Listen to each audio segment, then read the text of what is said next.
Cats and dogs. I'm getting rather used to it. You can get used to a wart on the end of your nose, but it doesn't mean you like it. I knew it was raining again. My poor corns.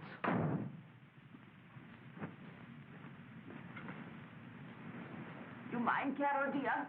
If I get into your bed, I'm so lonely and chilly in my room. Oh, no, dear. Get right in. How are you feeling this morning, Aunt Lou? Not very well. My poor head. Yes, my head. Sure it isn't your liver, darling? It was your liver yesterday. Was it? Maybe tomorrow all your teeth will fall out and you may break a leg. Wouldn't that be wonderful? Oh, your breakfast is ready, Carol. Thanks, Kate. You've no idea how that woman needles me when you're out of sight. Oh, you just imagine that, Aunt Lou. Kate's a grand friend. I wish she was in Timbuktu. Oh, no, you don't. If it weren't for Kate, we couldn't afford this nice little flat. It's all very well for you. You're at a nice, comfortable office all day long. But I have to stay at home listening to her giving music lessons. Da da da da da da da da da da da da da da da da.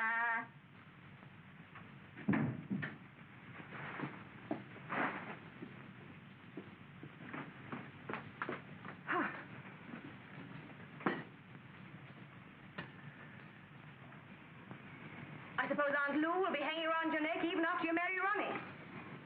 I can't throw her in the dustbin. Why not? Don't let her mess up your married life. You don't know how lucky you are to get a husband. I know, Kate. And I do appreciate Ronnie. Oh, heavens. I'll be late. Oh, here. Take this with you.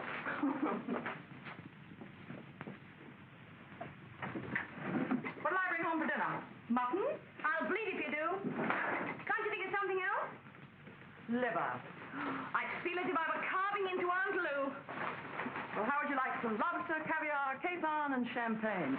Get out.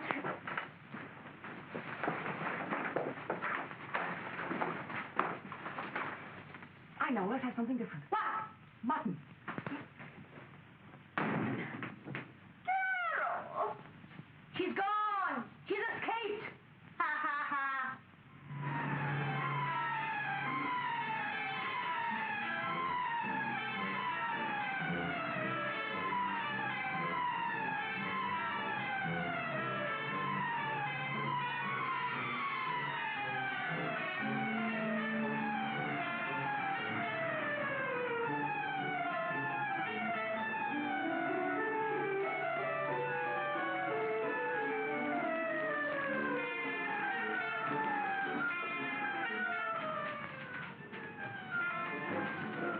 You are late, Miss Howard. I'm sorry, Mr. Tuttle.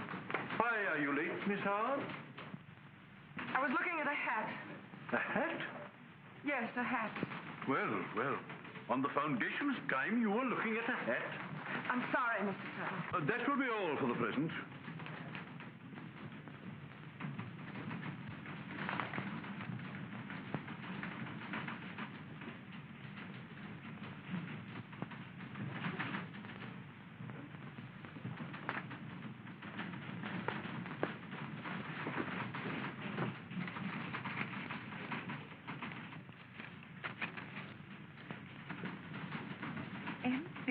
MB42893.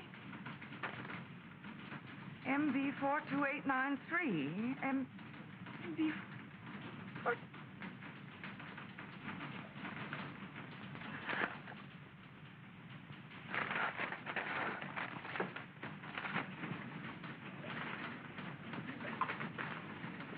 Miss Howard. Miss Howard, in your report, would you please include... Miss Howard!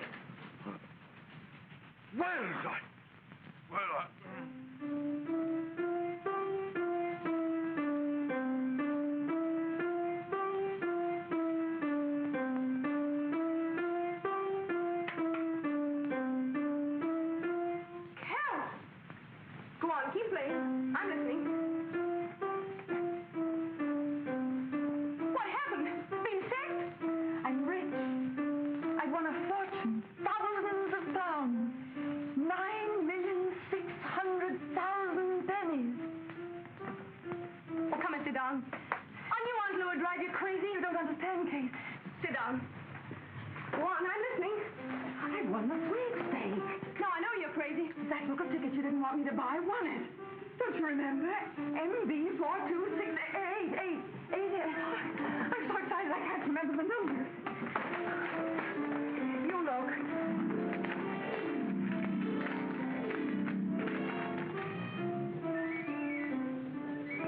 I can't believe it.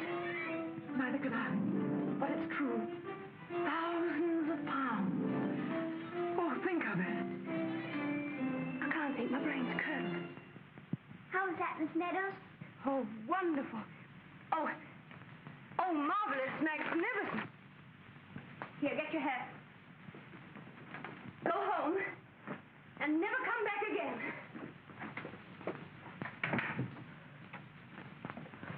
I drew all my money out of the savings bank and I've been shopping. Look, I'm afraid to. The hat's almost too much. Now we can do the things we've dreamed about all our lives. As soon as we collect the money in Paris, we'll go to Switzerland and then to Venice. And you can have your new piano and that tweed suit. And Aunt Lou can have a permanent way to spend the rest of her life in Brighton if she wants to. Where is she? Having a bath. Don't tell her now, she'll drown. Think of anything like this ever happening to me. Look, I'll make a cup of tea. Tea? Champagne.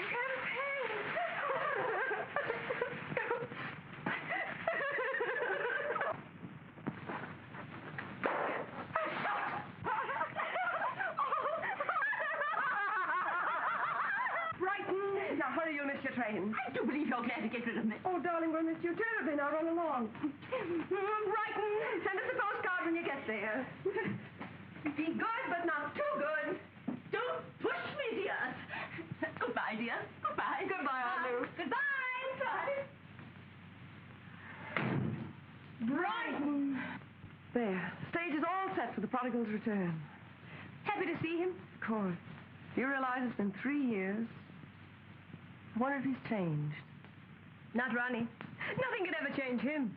He's just good old substantial. Won't he be happy when he hears the news? See you later.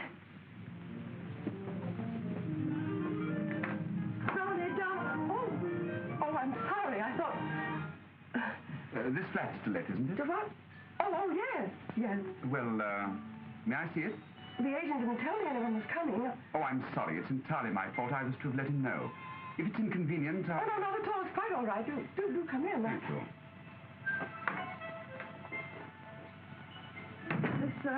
This is the hall. It's rather an obvious remark, isn't it? But there you are. It is the hall. Will you, Thank you. And this is the sitting room. Very attractive. I see you like nice things. Oh, what a lovely Chippendale. Did you inherit it? In a way, yes. I picked it up one day at an auction.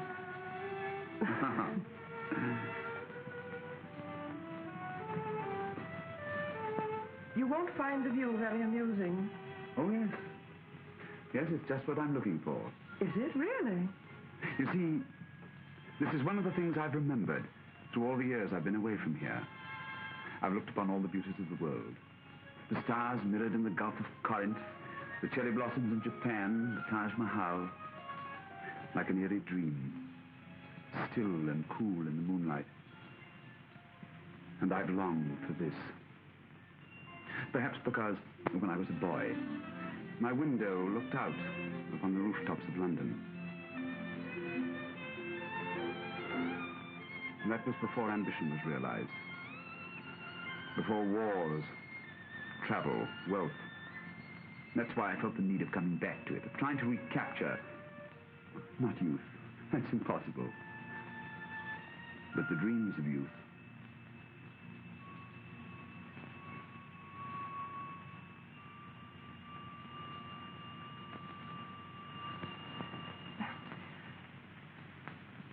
Would you care to look at the kitchen? Is it a nice one? Quite.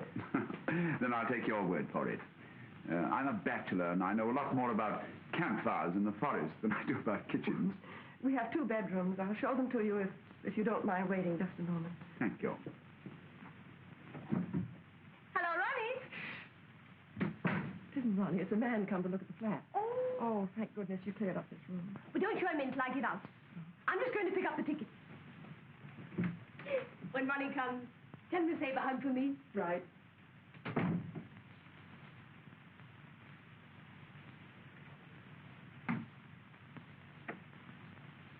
All set for inspection. It's very cheerful. It's, it's a little bit fussy for a man's room. Oh, I shall have to store one of these beds. Do you mind? Oh, not at all. There's a small bedroom just off the hall. You could store anything you didn't want in there. Yes, I have my trunks and photographic supplies. Oh, you're a photographer. Oh, an amateur one. It's my hobby. I'm really a chemical engineer. I haven't the slightest idea what that means. It sounds dreadfully scientific. Yes, I'm afraid it is. Oh, will you excuse me? There's someone at the door.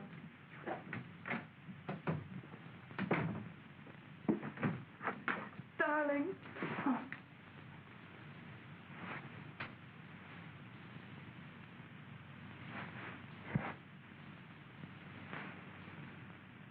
Let's have a look at you.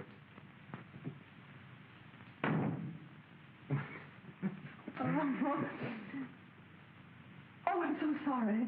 This is my fiancé, Mr. Bruce. Mr.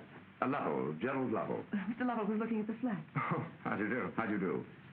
Please don't bother about it now. I do like your flat, though. I'll drop back again a little bit later, if you don't mind. Oh, not a bit. Please do. Thank you. Goodbye.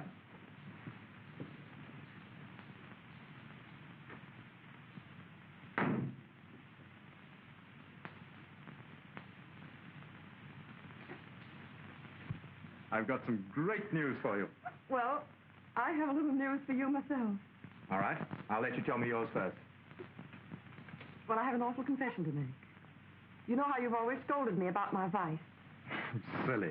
You never had a vice in the world. The only thing you ever did was to gamble all your money on crazy lotteries. Well, that's it. My vice.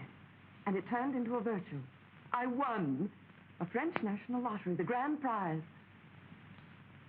Is this really true? Every word of it. Well, what's the matter, Ronnie? Aren't you pleased about it? Why, yes, of course I'm pleased. But, What? well, it rather takes the wind out of my sails. Well, why, Ronnie? Well, to come back and find the girl one's going to marry with an overwhelming fortune. Well, you can't think it will make any difference with me. Carol, can't you see? I've been working for 5 years in the Sudan with one end in view, one ambition. That when I got back, I'd be able to make things a little better for you. Now, this has happened. Everything's so out of proportion to anything that I could do for you that... Oh, Ronnie, let's forget all about this silly money business and just pretend that you aren't going to marry a rich woman. I couldn't bear to lose you. Who's going to lose me? You aren't suggesting that we break our engagement by any chance? I don't say foolish things like that. even in fun. You see, I'm a kind of stodgy person, and, well, I'm not easily uprooted. Oh, don't worry about that. I'll uproot you. Oh, wait till you hear the plan. For our marriage? Of course, darling, but that comes later. Let's not be married here. Let's be married in some lovely romantic place like Venice. First of all, we go to Paris to collect the prize money. And I'm taking Kate along. You don't mind, do you? Kate's one of us. And then I thought we'd drift all over the continent, all over the world if we want to. You're not including me in this, are you? Of course. I have to be at the office on Monday to take over my new job. Let them wait. Let who wait? Oh, the heads of the cotton company, wherever they are. Now, Carol, be sensible. I'm not going to chuck up a job that's taken me practically all my life to get. Why not? I'm sorry, Ronnie. I didn't mean to put it like that. I only wanted you to realize that you don't have to keep your nose to the grindstone any longer. What I have is yours, naturally. No, it isn't, Carol. I'm glad you've got it, but... But what? Well, I just can't get used to the idea of you taking me on our honeymoon. Do you have to go to Paris? Well, naturally. Couldn't Kate go for you? No, I have to be there myself on Monday. When do you come back? I don't know. Well, what do you mean you don't know? I'd like to see a little something of it after I'm there. Surely you can't expect me to have a chance like this for the first time in my life and not take advantage of it. No, I suppose not. And Italy. I've always dreamed of seeing Italy. The Gulf of Corinth. The cherry blossoms in Japan. The Taj Mahal in the moonlight. Cool and still like an eerie dream. It's all very well for you to laugh. You've seen things. You've traveled. Yes, I've been to the filthy Sudan. You call that traveling? No airy dreams there, Carol. Well, I was perfectly willing to go there with you when we were first engaged. Well, thank heavens I had sense enough not to take you. You'd have loathed it. I wouldn't loathe anything out of the ordinary. I'm fed up with routine and drabness. Daily life, all cut out of the same pattern. I want something exciting, something new and interesting and romantic. The trouble with you is this money's gone to your head. Oh, stop it, Ronnie. Just because your stubborn mind can't move out of the narrow little cell in which it lives. You can't see anyone else's point of view. You're unfair. You spoiled everything, but I'm glad I found out about it in time. Well, I'm glad, too, if that's the way you feel.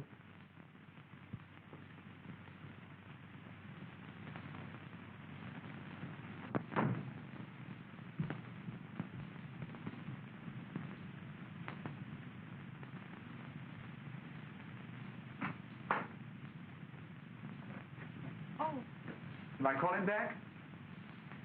Oh, no, it wasn't anything important.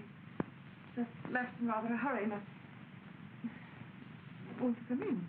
Thank you.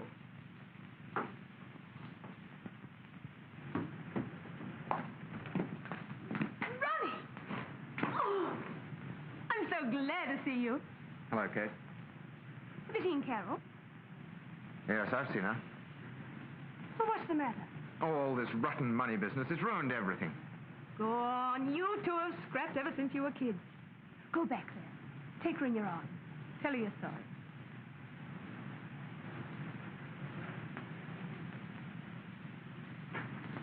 No. I see. Big He-Man style. Want to make the little girl crawl on her hands and knees to you. All right, Ronnie? But it's your funeral.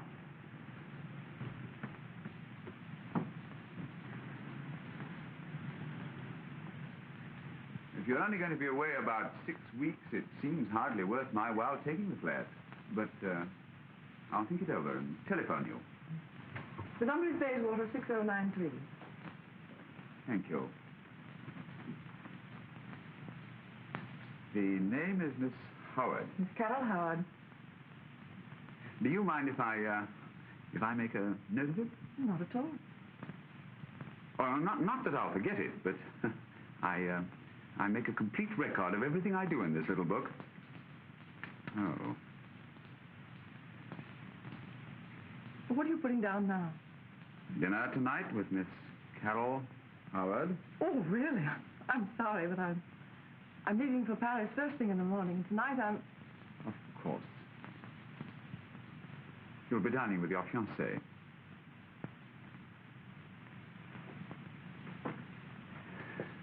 Thank you, Miss Howard, for showing me the flat.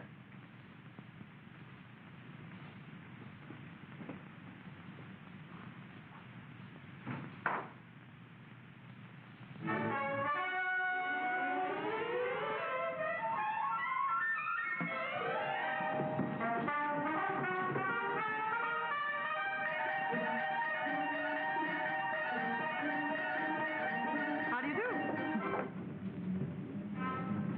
Who's the bloke? That's the man who came to look at our flat yesterday. Did you ask him to go to Paris with you? Well, why is he following you? Don't be absurd. Does he know you won the lottery? No, and if he did, it wouldn't mean anything. He's a very rich man. Well, then why was he looking at our little 2x4 flat? He liked the view. Probably won't even speak to us. I'll give him 10 minutes by the clock.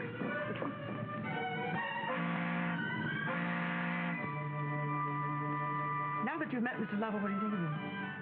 I don't think. He's rather good looking, isn't he? So's the halibut. Oh, why did I bring that up?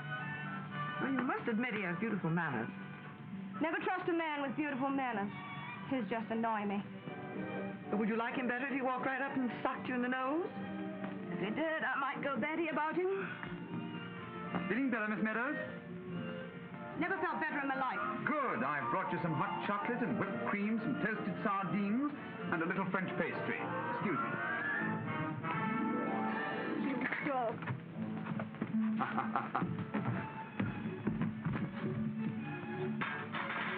Alone at last. Oh, that was a filthy trick. Poor Kate. Nice to see you again. Rather a surprise. Not for me. Really? Did you find your flat with a view? Oh, yes, I found the flat. But the view took a boat to Paris. What about all that serious work you were going to do? Well, as I've already confessed, I can't work without inspiration. So that's why you're going to Paris. Inspiring city, isn't it? You know, I've never been there. Never? No? Oh, I'd like to show you Paris. The Paris that I know, not the shoddy Paris that all the tourists see. Oh, thanks. That's awfully kind of you. But you know, Kate has a marvelous guidebook. Guidebook. But I'm talking about strange, out-of-the-way places. And wild, exciting nights, ending up with onion soup in the market. Kate and I will certainly have to do just that. Pardon me, madam. But the lady hanging over the rail down there says she's going to die, or has died. She's not sure which. And would you mind coming down for a moment? Coming back? Well, I'll have to be back for my coat.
I see him bringing you the family plate.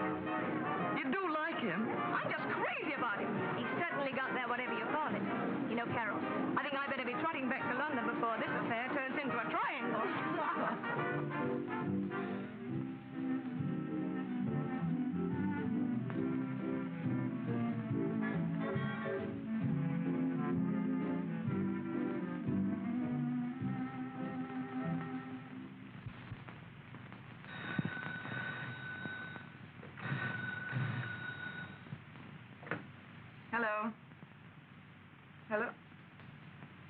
Ronnie? What in the world are you doing in Paris? Oh, I can't see you, Ronnie, because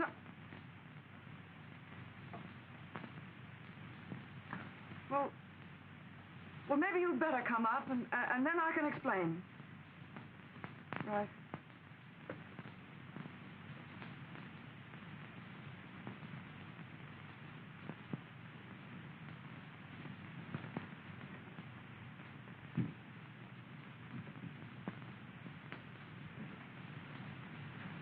Hello, Ronnie. Hello, Carol. I'm sorry to dash in you like this, but I really have to see you. Well, come in. Thank you.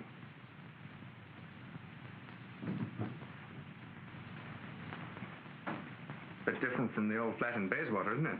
Well, it is a bit. Are you enjoying this new life? To the full. I've been miserable without you.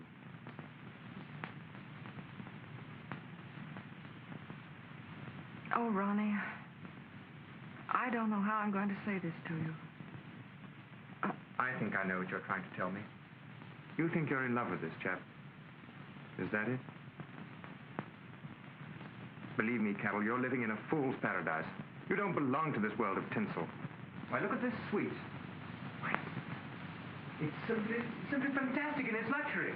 Maybe all right for a few days, but you're not the type to live this way. Letting a fella like Lovell make you think that this and all that goes with it is reality. Oh, poor darling.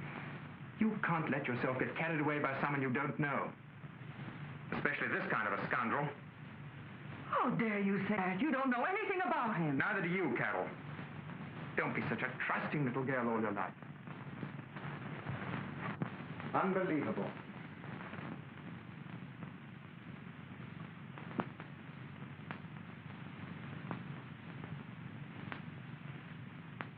Do you see something symbolic about this aquarium?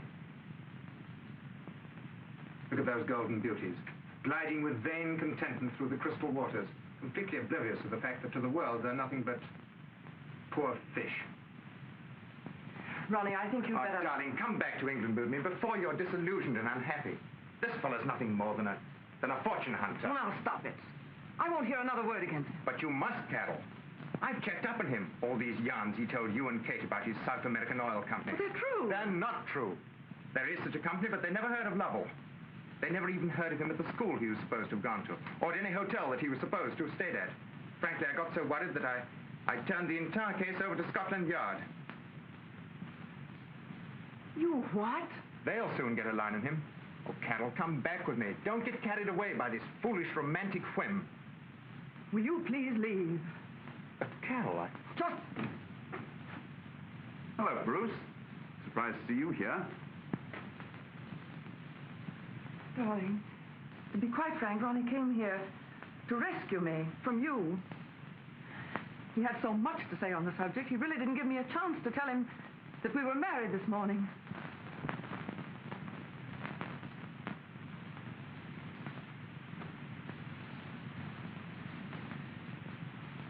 Oh, I am sorry, Ronnie.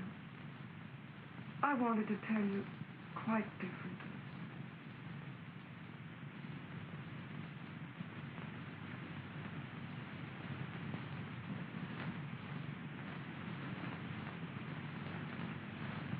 I know how you must feel. I couldn't have taken it as well as you have. See, I happen to love Carol myself, so I can sympathize.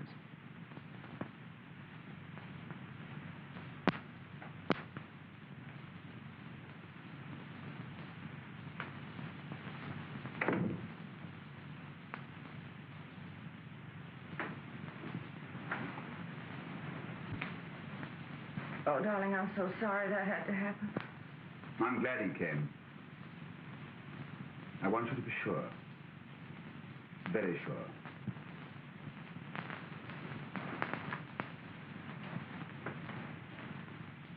It was my fault, rushing into a marriage like this.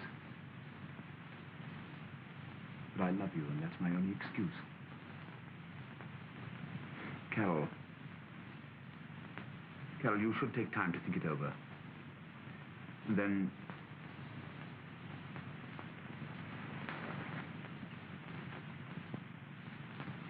Even if you want the marriage dissolved, I'd understand because I do love you. And I always shall.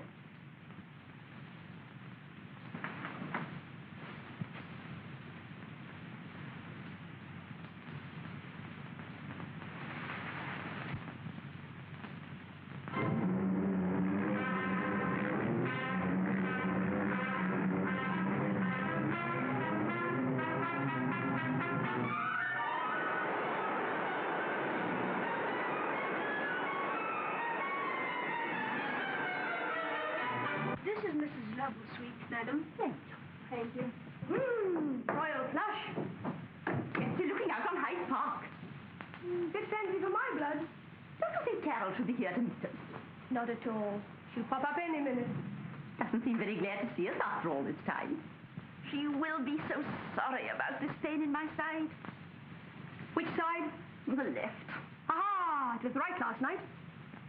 Well, the pain can float, can't it? Don't go telling Carol your troubles. Maybe she's got troubles of her own. What do you mean? Chocolates. You're not letting Ronnie turn you against Gerald, are you? I don't know. I've been doing a lot of thinking lately. Perhaps I made a mistake leaving Carol alone with him. If I'd have stayed there, she might not have married him. Then you are worried. I suppose I am. I'll know more about it when I see Carol. And if I find she's not happy... Ah. I'm afraid you'll find Carol ridiculously happy. Hello, Kate. Hello, Gerald. Nice to see you again. I suppose this is my Auntie Lou? She can't answer. She's got to get rid of the Adams apple. Kate who said those awful things about you, not me. I didn't open my mouth.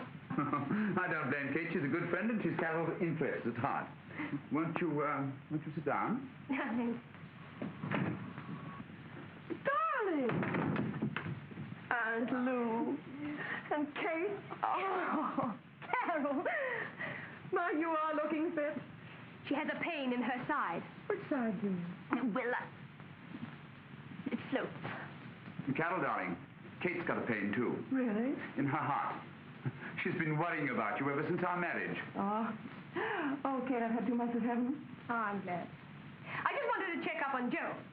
I wanted to see if he was doing right by our Nell. Oh. Yes. It's for you, darling. Something about the house, I think. Well, I'll answer it in the next room. Right. Will you put this call on the other telephone, please? Thank you. Sit down, darling. We'll have tea out here. Let me look at you, Carol. Have I changed? No, but Gerald has. I don't think he's looking so well. He isn't, Kate. I'm worried about him. He had a heart attack in Venice. It was really quite frightening for a moment. You see, he was rather badly hurt in the war. Sometimes he gets the most dreadful pressure in his head. Yes, all right, I'll take care of it.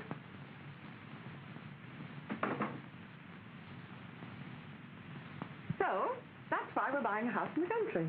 Gerald must have quiet and seclusion. Besides, he has a lot of important work to do. Where are you buying the house? In Kent. Old Gerald says it's a duck of a place, about 10 acres, no prying neighbors. It's an old house. Haven't you seen it? No. He wants to keep it a surprise. Sounds a delightful place to spend a weekend. How's Ronnie? Still pretty broken up. Poor darling. Of course, you can see now, Kate. It was nothing but jealous. I suppose so. Oh, come in. Don't order much for me, dear. My doctor has put me on a strict diet. Can you have tea? Assorted sandwiches? Those little hot muffins. Oh, yes. How about some pastries? That sounds very nice, dear. And you order whatever else you like. I'm going to go take off my bonnet. Wait up. Have you got those little meringue things? The chocolate and the cream and the cherries on the top. Gerald.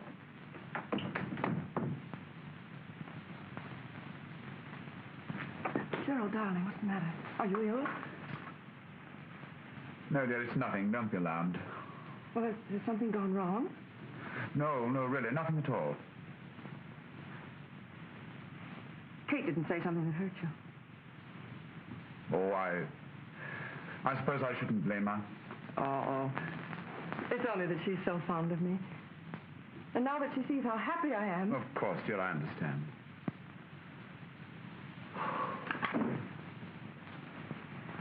Darling, what is troubling you?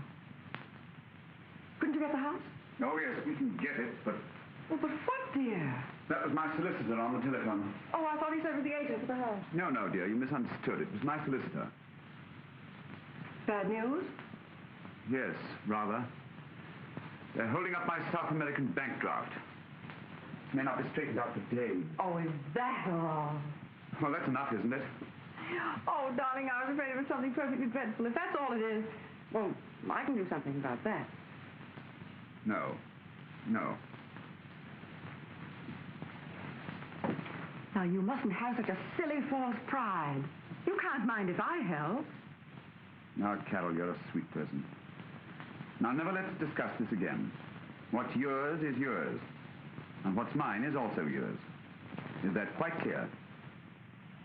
If I'm forced to borrow £5,000 for the house, understand it's a business agreement, and I'll pay you interest. I demand my interest in advance. Please, may I collect right now?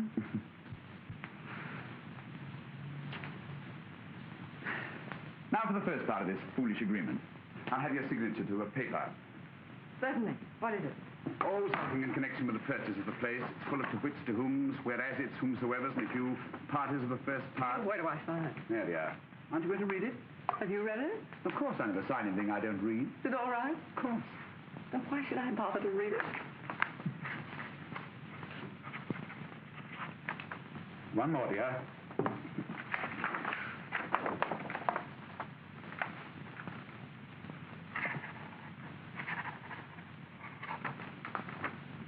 Have tea with us? Delighted. You are a darling.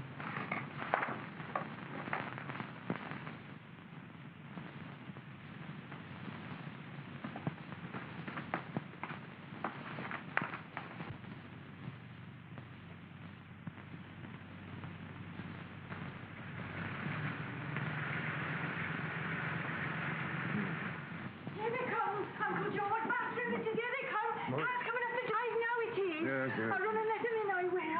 No, my girl, you won't do nothing as a short way. You're too excited. You're all of a tremble where you might go and mutter or stutter. Fall over yourself or something. You'll take this trash into the kitchen. Miriam, what are you doing with them flowers? Here we are. Home. Oh, Gerald, it is lovely. So peaceful, isn't it? Not a neighbor for miles. No cars, no telephones. In other words, the simple life. Will you bring the luggage in this way, please? Happy one. Oh, thank you. This is Hobson. He's been the gardener on the place for years, so I thought I'd keep him. How do you do, Hobson? Oh, I do. Thank you, Mom. Right. Oh, Gerald. You must have had sex in your Oh, this is Emmy Hobson's niece. I thought I'd keep her on, too. How do you do, Emmy? I do very nicely, Ma'am, except on ironing. I ain't so awful good at ironing. Amy's a good girl, Ma'am, but she ain't so bright. Put these down here, sir. Yes, please. No. Right. Thank you very much. Take the things upstairs, will you, Hobson? I'll show you where to put them. Yes, sir.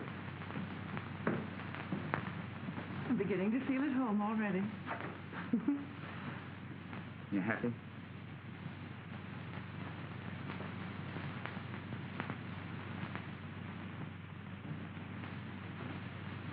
I'll be back in a moment.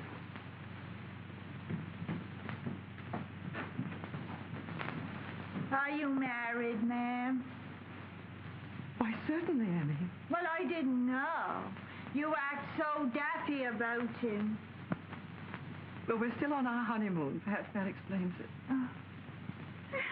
I never expect to get me a man.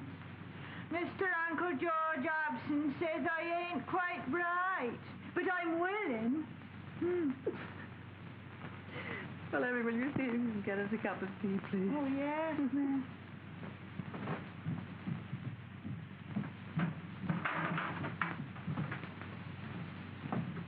Oh, sir. I'm sorry, I quite forgot to tell you a parcel arrived for you this morning. No? Where did you put it? Why, in the cellar, sir. I told you to keep out of there. No one is to go into that cellar but me. No one. Why? Oh, Carol, I was just explaining to Hobson. The cellar is my own private property. My darkroom for photographs and experiments. So I shall have chemicals and things that are dangerous. Oh, please don't go blowing us up with a lot of old chemicals. I'm much too happy to want to die just yet. Don't worry. I'll be very careful. Hobson, you haven't shown Mrs. Lovell your garden. Thank you, sir. I'm afraid there isn't very much to show you, madam. But what there is of the flowering shop to the left now...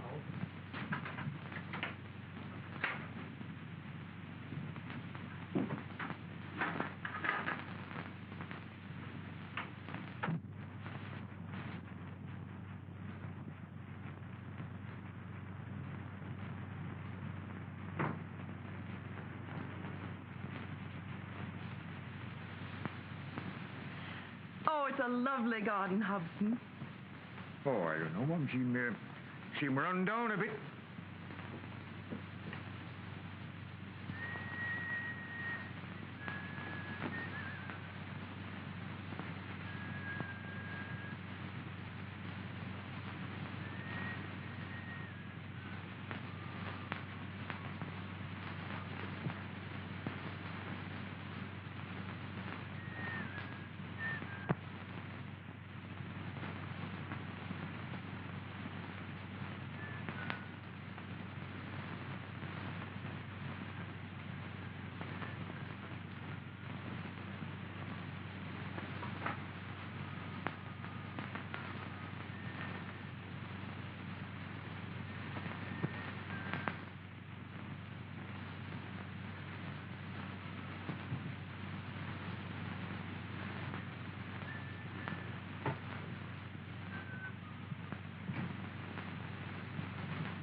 Gerald?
Go on, I like it. I didn't know you could play the piano. You've been keeping secrets from me. Don't stop, I want to hear it. I like that thing you were playing. I like it because it's fast. Oh, heavens, I can't play. Go on, try. Oh, I don't even know if I remember it.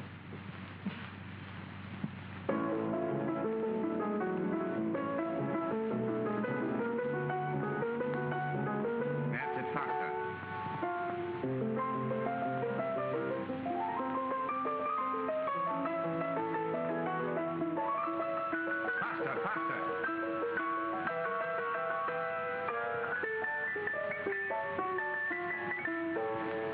Faster.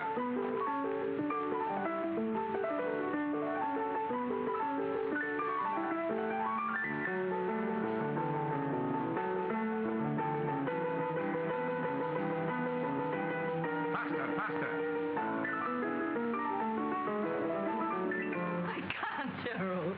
If speed is what you want, I'll have to get you a mechanical piano or a gramophone. I have a portable gramophone downstairs. I played a great deal while I'm working. excites my mind, quickens my thoughts, makes my head spin, reminding me of the war, of a dawn. Standing in cold terror in a trench, the enemy barrage creeping up, shells shrieking, exploding in staccato rhythm, coming closer, closer, and suddenly the noise changes into music, turning my first terror into ecstasy. Yes, Hobson. I thought you might like some of these, ma'am. They smell the outside. Nice like. Oh, thank you, Hobson. They are sweet.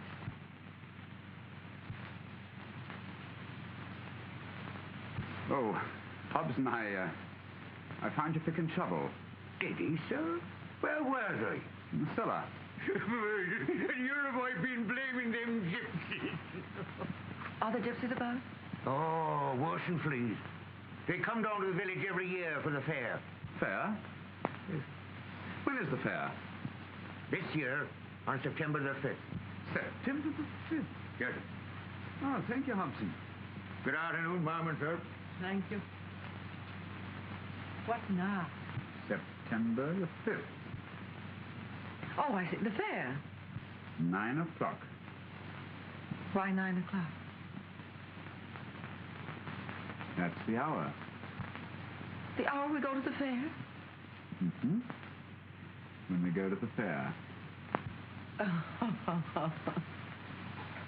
Oh, Gerald, you paid £5,000 for the house, didn't you?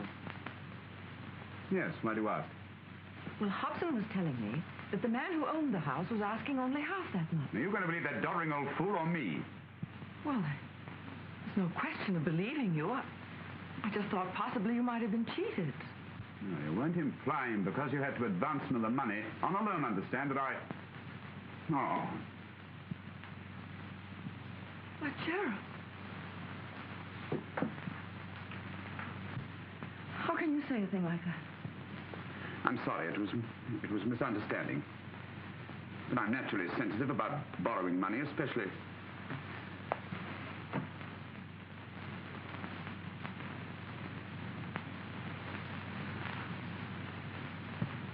Take out that little book. Why? I want you to write something in it. Now put down, today we had our first and last quarrel. I adore my wife. Do you? And I've got a present for her. A present? Mm-hmm.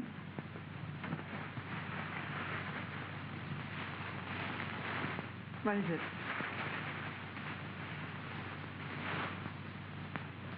Gerald. Oh, how lovely. No, it's nothing very much. It's got a sentimental value attached to it. Wait a minute, I'll show you how it's worn.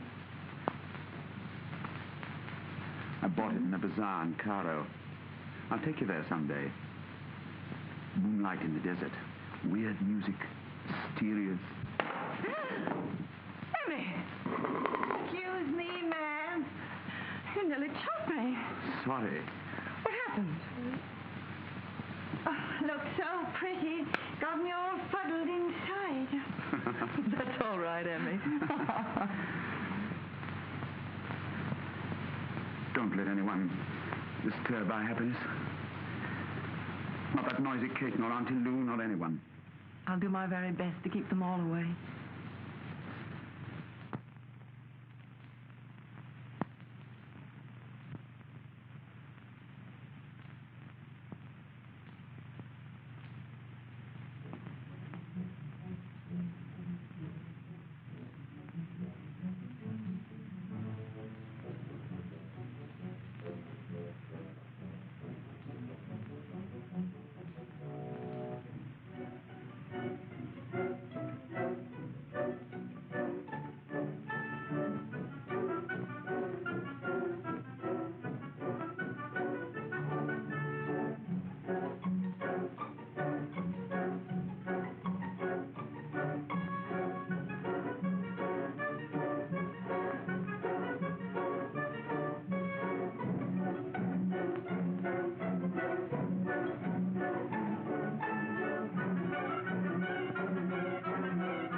Darling, forgive me. It startled me so I didn't know what I was doing.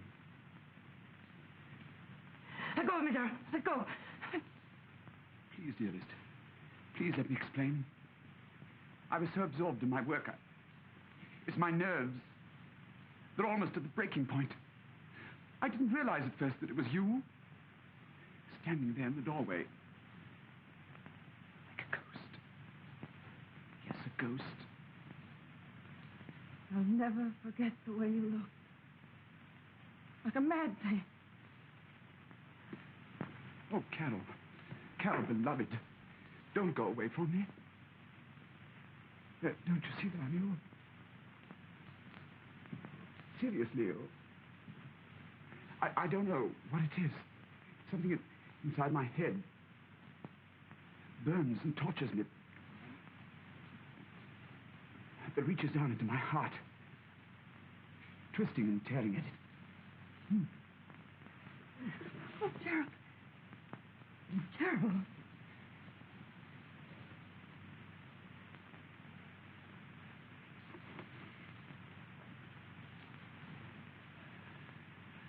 Don't be alarmed.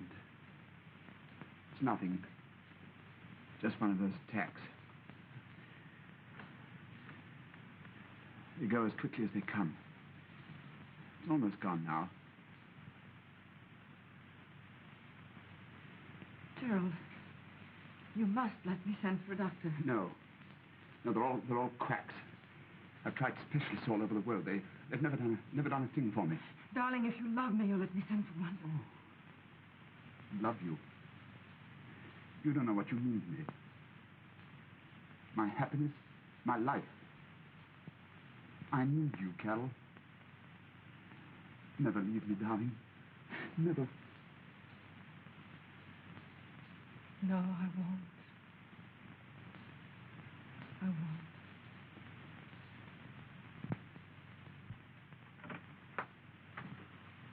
Kate! Carol! Oh, I'm so thrilled to see you. I began to think I had smallpox or something. Not being invited here till the 11th hour. Well, didn't Aunt Lou explain? Yeah, she told me Gerald had been ill, but you know how straight she gets anything. Like a corkscrew. Well, Gerald is ill. As a matter of fact, the doctor's upstairs with him now. Oh, but Aunt Lou said he wouldn't even see a doctor. I made him. It's only the village doctor, but he has a fine reputation, and I just had to know that Gerald is well enough to travel tomorrow. Oh, where are you off to? Only Gerald knows.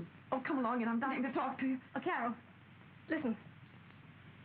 Ronnie's outside. What? He drove me down. He wants to say goodbye to you. God, see him. Suppose Gerald... Oh, I'll deal with the old dragon. I'm not afraid of him. Oh, that's silly of me. Of course Gerald would understand.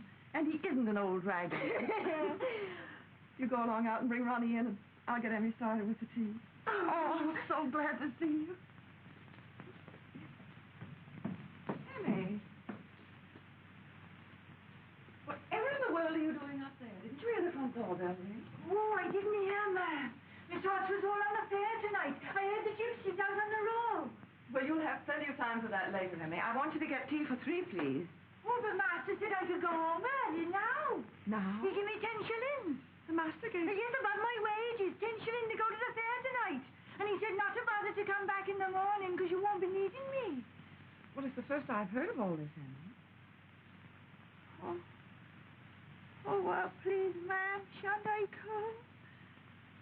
I got everything ready for your dinner. Oh, of course, it's all right. Just put on the kettle and then you can go. Oh, thank you, ma'am. And you will take good care of things while we're away, won't Oh, you? that I will. You let me know when you'll be coming back. Yes, we'll give you good warning about that. Goodbye, Emmy. Goodbye, ma'am. Hello, Ronnie. Oh. Well?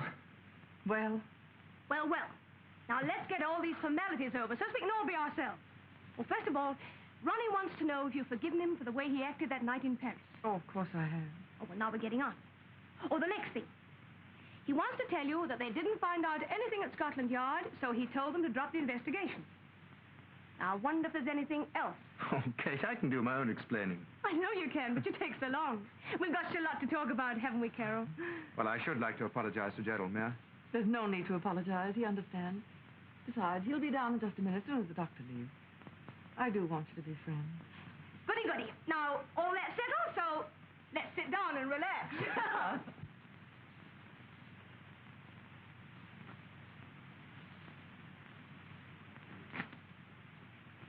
It's a pack of lies. I'm afraid it isn't. I found a definite myocardial condition. Ha! You're a quack! Like all the others. A pulse doesn't lie. Yours is 120. I wouldn't advise you to get too excited about anything. You overexert yourself in any way. It's no use prescribing. I don't believe in that sort of thing. I'll leave them here. They might relieve the pressure in your head. I tell you, nothing can relieve it. Nothing.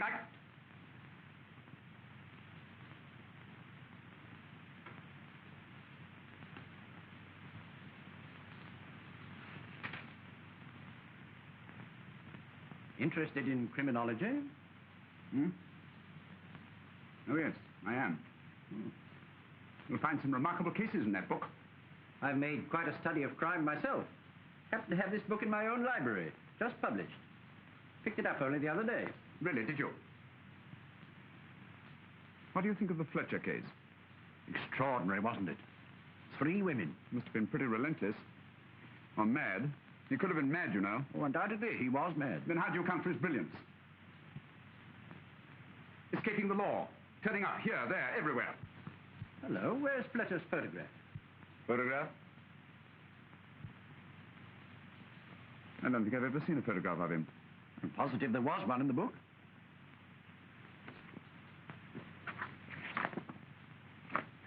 No, nothing here. There's one in my book at home. I'll bring it round someday. Oh, I was forgetting. You're leaving in the morning. No, well, I can see it when I get back. I've always been rather interested in Fletcher. What type of man is he? His appearance? Fairish, sandy type. Beard and moustache.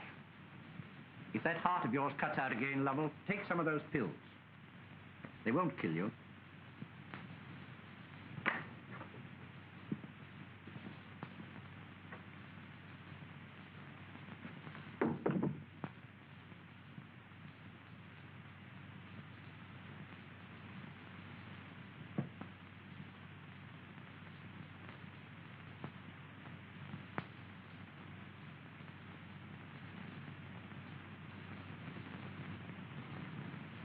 I don't want to worry you, Mrs. Lovell, but I wish you'd keep in touch with me. And if your husband should get any worse, call me in. Any time, night or day. We'll get a specialist. Oh, thank you, Dr. Gribble.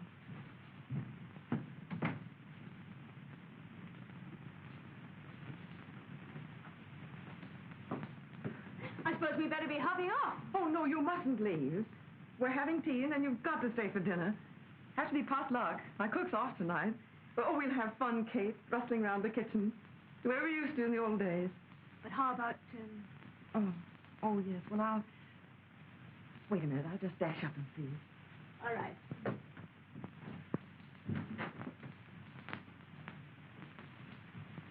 Feel better about things now? Yes and no. Mind you, my feelings about Carol will never change. I'm crazy about her, and always will be. Does she seem really happy to you? There are 1 or 2 things that strike me as being distinctly odd. In what way? They're going away like this. So secretly, nobody knowing where. Oh, that's too much. Kate was bad enough and now that man. No, I won't have it. Send them away. Send them away at once.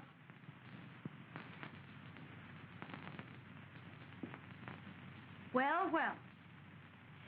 I wouldn't be a bit surprised if he wanted us to leave.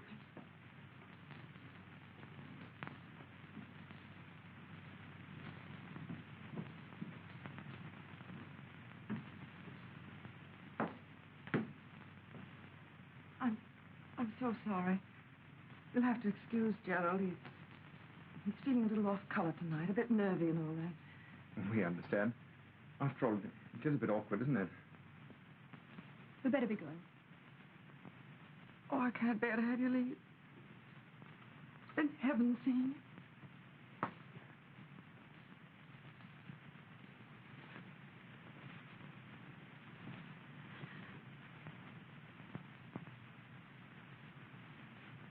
You'll write to us, won't you? Of course I shall.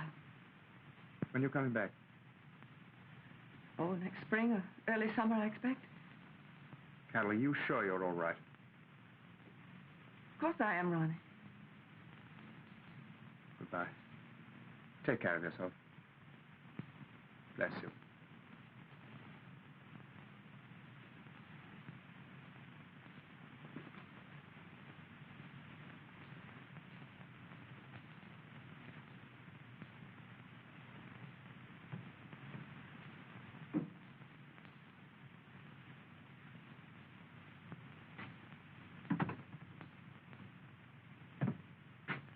I never hated leaving anyone so much in all my life. Gives me a funny kind of feeling, too. I have a good mind to go back and... No.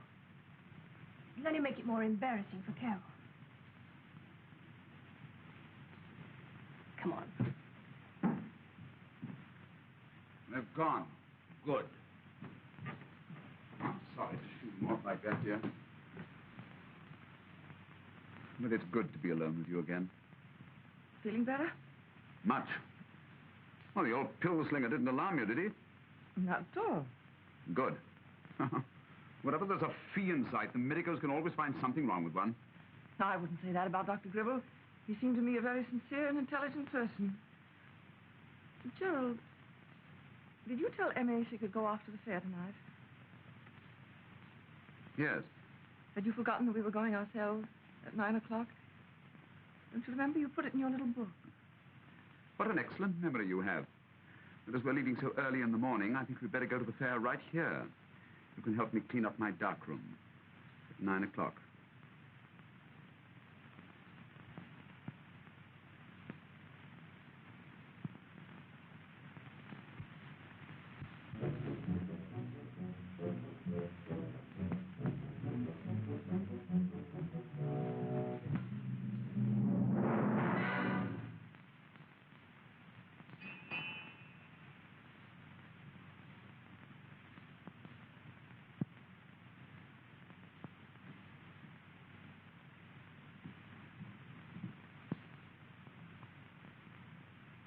Oh, Dr. Gribble, come in.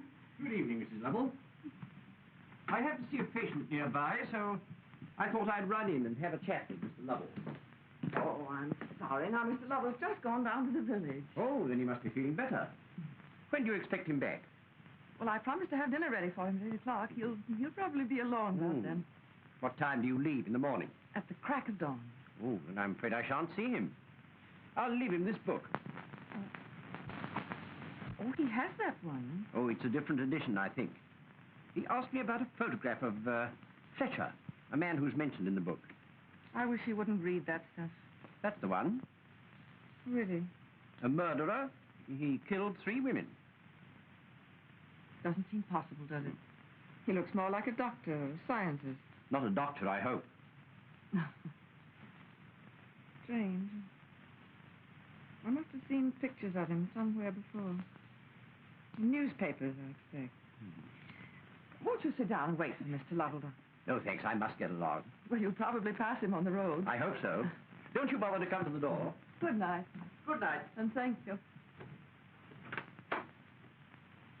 Good night.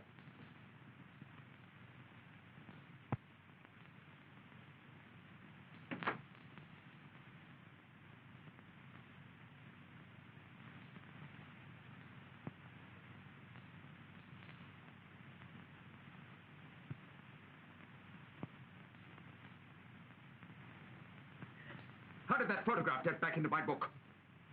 I thought you'd gone down to the village. That photograph. I burned it. At the bottom of the garden. The ashes flew away. I saw them. How can it have got back? Tell me. Don't look at me like that, Gerald. It's perfectly simple. Dr. Gribble was just... Ah. So that's it, is it? A conspiracy, you and Gribble. So he's in it, too.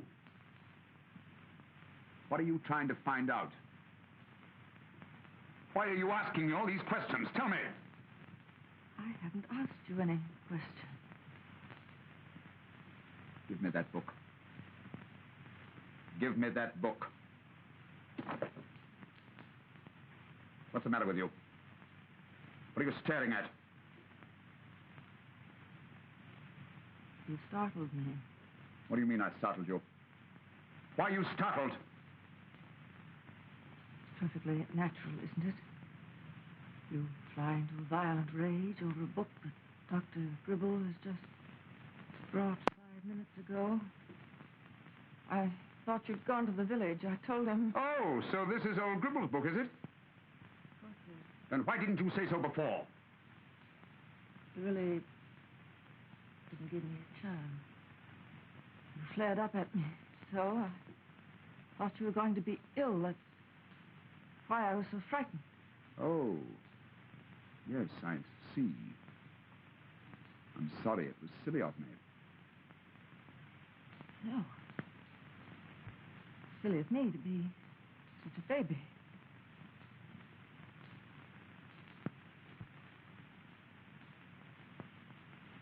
Well, don't blame me. I'll be all right tomorrow. You shouldn't look at these books. They always disturb you, especially the illustrations. That's why I destroyed the photograph in my copy.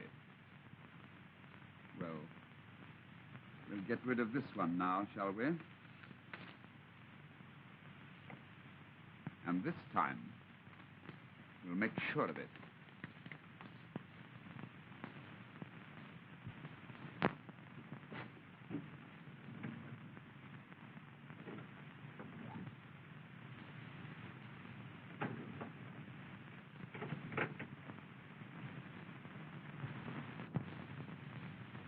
Emmy.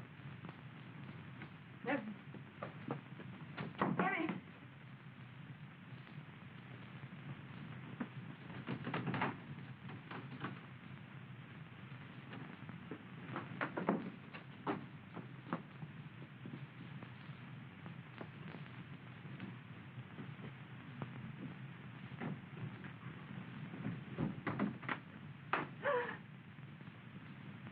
Hello, my dear. Where are you off to?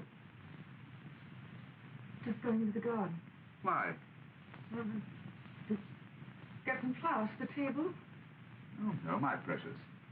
I wouldn't think of letting you wander in the garden alone. There are a lot of undesirable people about. You know what it is, fairs, gypsies and so on. Heaven knows who may be prowling around. We'd better be on the safe side. Yes, you're quite right. I'll just get on with the dinner. Wait a minute, I want to help you. What's the matter? Nothing, I just... Well, of course, you need some food. It would never do to have you feeling faint, would it, sweetheart? I feel quite all right. I look all right, don't I? Beautiful. My lovely, beautiful wife, who does everything I ask. Prepares my dinner with her own hands. Wears the dress that I asked her to wear. Love, honor, and obey. That's it, isn't it, Carol? Yes. Come on, let's get the dinner.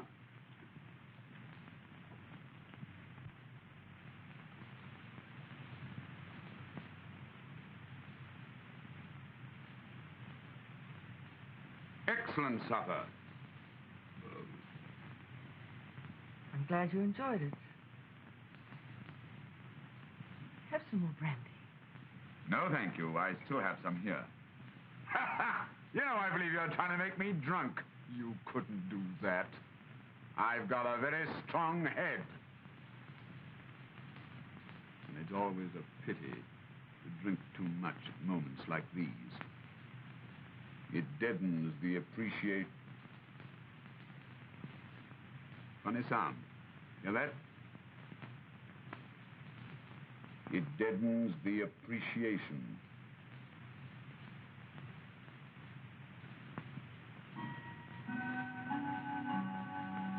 Quarter to 9. Well, that reminds me. You remember we lost the key to the clock? Well, I found it in the pocket of one of my suits. Time I wound the old thing up. Seems hardly worthwhile if we're leaving tomorrow.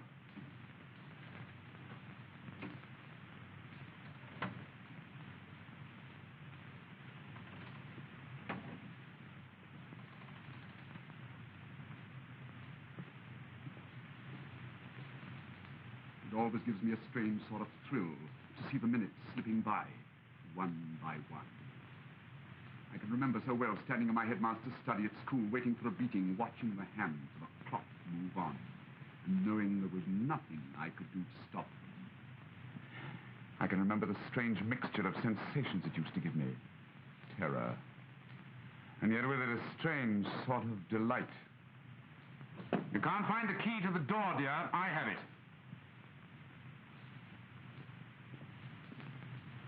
Fetching your coffee. What? Here's your coffee. Oh, yes. How far away your voice sounds. Must be my head. Don't you think you'd better lie down? No, we must be getting to work soon. Don't you think it would be better if you didn't do any more this evening? No, I've made my plans, and I never alter my plans. Oh, all right. You're a sensible girl, aren't you? How do you mean? Well, you don't go on at a man. Very few women can say, oh, all right, and leave it at that. And then most women are fools. Do you think so? I don't think, I know. Born fools. Woman's weakness is man's opportunity. Did someone write that? Or did I think of it myself? If I did, it's good. It's very good. Woman's weakness is man's opportunity. You have exceptional insight into things. Some more coffee? Yes, I have great insight. But, well, you see, I'm different from other people. Yes, I think you are. For instance, I've a lot of power over women. I've always had it. I discovered quite early in life that I could twist women around my little finger. It's a useful gift. It must be. If you can be slightly different from their own men folk. In what way? Well, few men have sense enough to do the little romantic things that please their women. And all the world over, there are women longing for romance. They're not content with their lives. They want to color them, to be adventurous. Yes, I see. When the house agent told me that you were letting your flat because you'd won the lottery, I knew that you would be looking for some escape, some romantic escape. I don't know why I'm telling you all this, I'm sure. Oh, because you know how much it interests me. No woman ever tires of hearing how a man came to fall in love with her. No, of course she doesn't, does she, my treasure? And ours was a real romance, wasn't it? Just what you were looking for.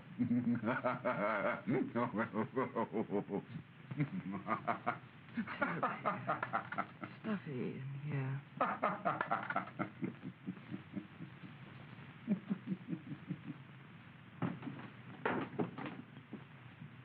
Where are you going?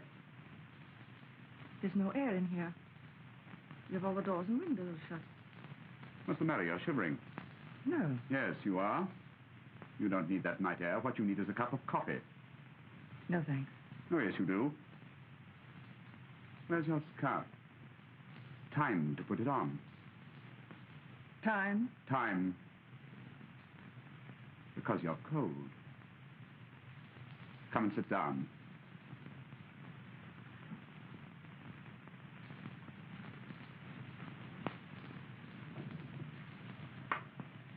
I'll get it for you.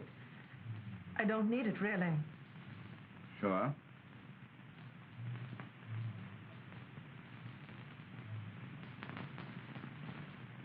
Strange coincidence, Dr. Gribble and I both being interested in Fletcher. Yes, isn't it? He thinks that most murderers are mad, that they've got a kink somewhere. That's nonsense, of course. A murderer is often a bit saner than other people. Don't you agree? You know that I don't study these things. I don't know anything about it. No? Pity. Now, Fletcher here. Fletcher's well worth studying. He never makes a mistake. He must be very clever. He's a genius. Gerald, if you don't mind, I think I'll go to bed. I'm really terribly tired.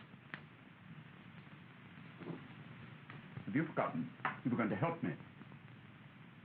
Yes, if you just relax a moment. You seem to be under such tension. Very well, then I will. If you read to me. Read what? From this book. Not about... Yes, yes. I want to hear someone reading it. Reading it out loud. Thousands and thousands of people must have read it, maybe reading it now. But one can't see or hear them. That's right, that's right. Begin at the introduction. All the best part of it's there. Oh, go on, go on. George Edward Fletcher, to give him the name by which he was tried, for his real name is still unknown, was acquitted of an attempted murder charge owing to insufficient evidence and the brilliance of his defense, although he was suspected of having done away with no less than 3 young women. 3! After his acquittal, Fletcher disappeared, and 3 months later, overwhelming evidence against him came to light. Speak louder, dear. Possessed of an extraordinary fascination, he would make the acquaintance of a girl, persuade her to marry him after only a few weeks or even days, and then induce her to sign papers, making over to him any sum of money she might possess. I still can't hear you. It was his habit to rent a small place in an out-of-the-way neighborhood. After living there for 2 or 3 months, he would announce to neighbors or acquaintances that he and his wife were going abroad for some time. No, go on, louder, louder, louder. The fact that to Mrs. Fletcher the moment was never actually seen to leave the place seems to have awakened no suspicion. Yet in every case, the seller could have told a guilty secret. Gerald! What? No, go on, go on, go on.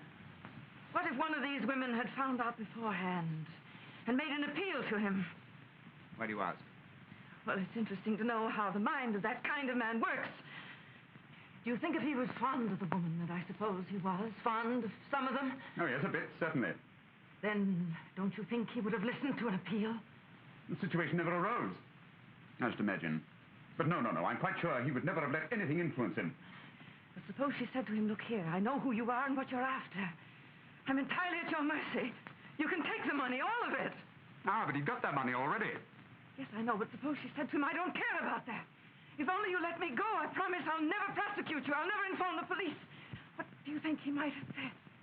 Can you imagine a man risking his life on a woman's silence? And yet you think he'd welcome any chance of escaping from the horror of the actual...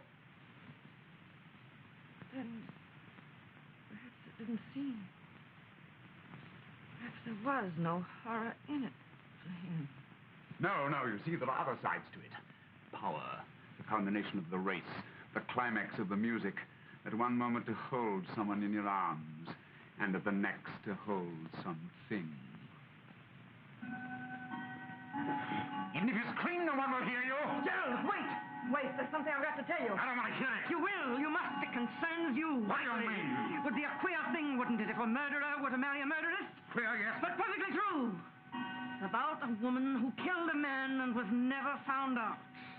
What? Hmm?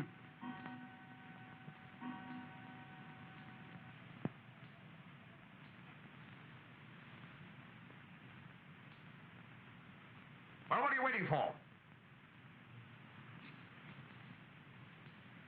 I want to get the whole thing perfectly clear in my mind. The whole truth. You see, it's my own story, Gerald. Your story. I killed a man, and I was never found out. You have. No one knew about it except my mother. When was this? When I was 18. I was a secretary.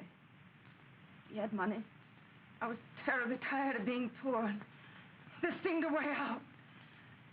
I loathed him. He was mean. He was years older than I was. But I'm married. Well?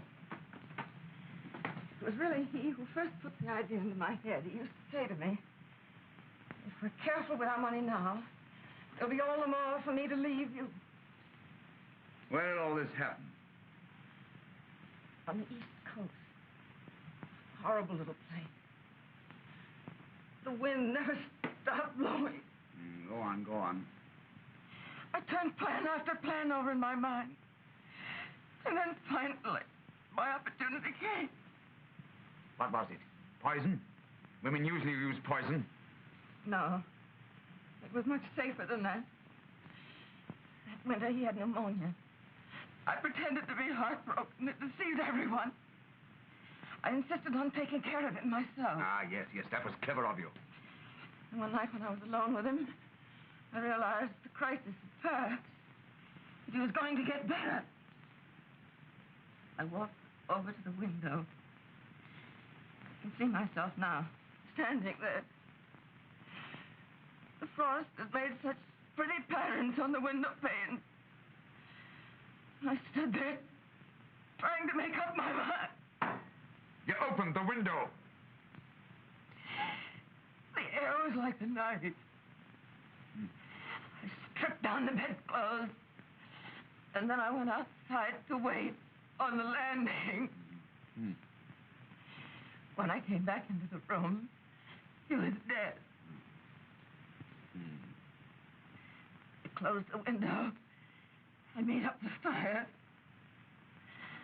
I even put fresh hot water bottles in the bed. Ah, good.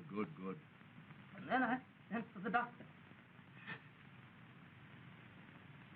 No one suspected? No, not a thing. And the money? I was very foolish about the money. It didn't last very long. Oh, yes, I understand so well. I always do exactly the same thing myself. Only there's just one thing that I don't understand. Oh? Why have you been telling me all this now? Don't you see? You know all about me now. I wouldn't dare give you away. I thought perhaps you and I could be of use to one another in the future. Yes, that's a very good idea. If only there were a grain of truth in your story. Very clever of you, Carol. Arousing my interest and trying to put me off, but I happen to know that story. I've read the book myself. I remembered it the moment you told me that bit about the frost on the window panes. I remember that bit about the hot water bottle struck me as being such a good idea when I read it. You! You! Opening the window and waiting for him to die! You don't think I believe that story, do you? No! Not for one moment did I expect you to believe it. I didn't care whether you believed it or not. What? You've forgotten one thing, you wonderful genius. I didn't drink any coffee. Coffee? What's that got to do with it? I only wanted to hold your interest for a little while, to gain time. Time for the stuff to work. Stuff? What stuff? You're right. It was a funny coincidence that Dr. Gribble should bring me that book tonight. Gribble, he gave you... Yes, yes. Women always use poison, don't they? Now, you mean to choke you, isn't it? You're deathly pale. It's beginning to paralyze you. You can't move, can you? You can't move.